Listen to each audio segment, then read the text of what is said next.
desarrollada por Pachuca, de Miguel, del Poder, y yo creo que la verdad, en los meses que la tenemos ahora expuesta, ha sido un acierto y es un éxito de personas que vienen para verla completamente en lo que es el museo, en las salas, y terminan lo que es la visita viendo la exposición. Una exposición muy interesante de cómo vivían y cómo morían los vecinos de Petrer, sobre todo en la Edad Media.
Los estudios que estamos realizando sobre los restos humanos y la posibilidad de transmitir ese conocimiento y de llegar a las personas de diferentes municipios dentro de lo que es la provincia de Alicante por el mundo. Desafortunadamente de Petrer hablaremos un poco, pero no podemos hablar mucho porque tampoco hay demasiados estudios antropológicos y paleopatológicos realizados. No obstante, sí que empezamos a tener cada día más información sobre las personas que habitaron en estas tierras y que nos transmiten lo que es la impronta de su vida.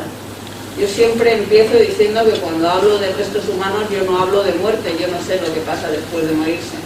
Yo siempre hablo de vida porque es la vida la que deja su huella en los huesos. Y es esa vida, esas enfermedades, esos traumatismos, esas edades, esos trabajos, lo que nos permite reconocer a partir de los huesos las vidas de las personas que formaron parte de una comunidad en un momento de la historia en común. Por tanto, quisiera darles la bienvenida a la historia, porque es la historia lo que vamos a reconocer en los restos, ¿no? Una pequeña historia escrita en un soporte diferente del habitual. No tenemos fuentes, no tenemos edificios, tenemos los restos de las personas que construyeron esa historia y cuyas huellas podemos descifrar, no sin dificultades, a través de aquello que es lo más íntimo que queda de las personas del pasado, como decía una investigadora francesa, Lola Bonabel, que son sus esqueletos. Y los esqueletos podemos saberlos leer o no, pero normalmente no mienten. Si has tenido una enfermedad, un traumatismo, un accidente, normalmente quedará impreso en esos huesos. También hay que reconocer que tan solo en torno al 10% de las enfermedades llegan a afectar a los huesos y necesitamos un tiempo en el que la enfermedad haga que el hueso reaccione ante ese ataque, ¿no?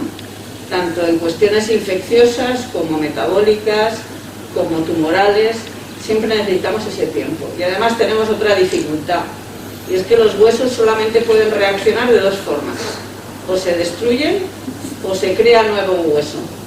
Entonces muchas enfermedades dan prácticamente el mismo reflejo sobre los esqueletos, con lo cual discernir sobre qué enfermedad estamos tratando a veces no es una empresa fácil. No obstante, pues vamos a intentar contar un poco.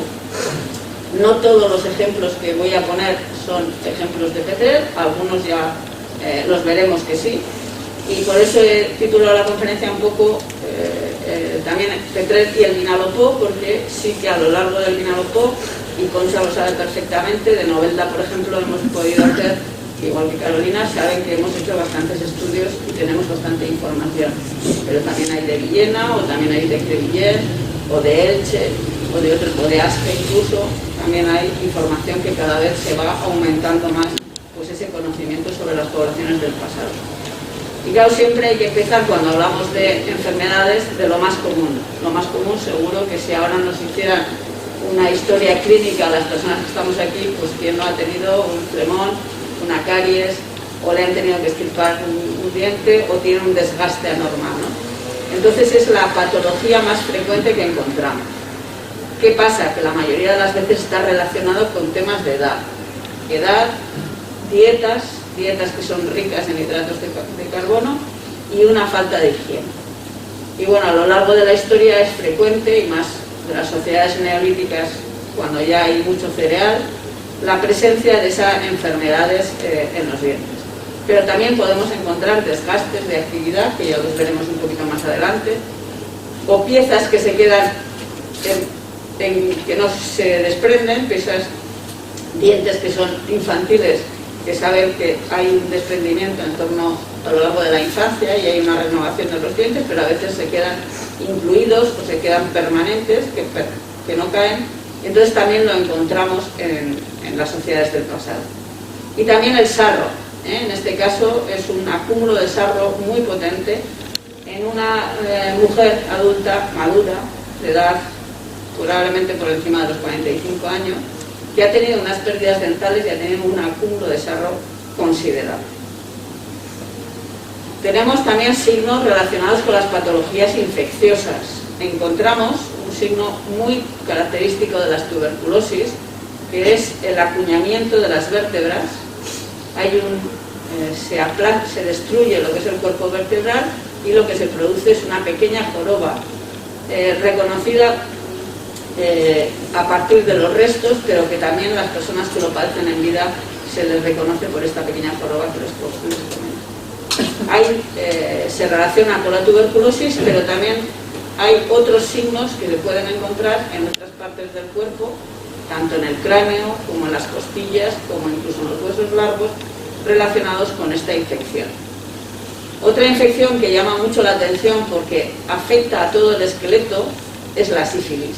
Sabemos perfectamente cuál es la forma de contagio y la encontramos pues, a partir de la Edad Media, finales de la Edad Media, con cierta frecuencia entre los restos humanos, y afecta a todo el esqueleto, siendo muy características las afectaciones que dan en el cráneo.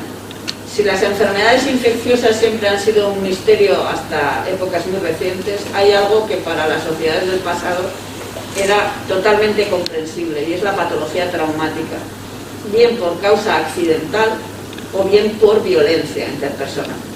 En nuestro entorno, como les decía, de las colecciones que se han podido estudiar, tenemos algunos casos, como este que es de Crevillent, en el que encontramos caídas, personas que presentan diferentes fracturas y se suelen relacionar con accidentes relacionados con caídas. Podría ser, porque claro, no tenemos la foto exacta de cuándo fueron esos traumatismos, podría ser que fueran diferentes sucesos, pero también no vamos a pensar que tiene la mala suerte, como tiene un amigo mío, que tiene 11 fracturas en 11 momentos distintos de su vida. Lo más frecuente en estas sociedades es que esos traumatismos se vinculen a actividades físicas, muchas veces caídas de árboles, caídas de las casas, caídas de carros o caídas del caballo. Hay fracturas, como la del fémur que vemos aquí, que lo que nos hace considerar son varias cosas. Primero, el trauma tan potente, tan fuerte que supuso esa fractura del hueso más potente del cuerpo humano. Después, la necesidad de inmovilizar a esa persona durante posiblemente en torno a 2 meses, que no se podría mover, con el fin de que llegue a hacer un callo de fractura y que pueda empezar a reactivar su actividad física. Y después las secuelas que van a tener, y en este caso vemos claramente cómo hay un acortamiento de la longitud de las piernas, con lo cual tendrá una consecuente cojera.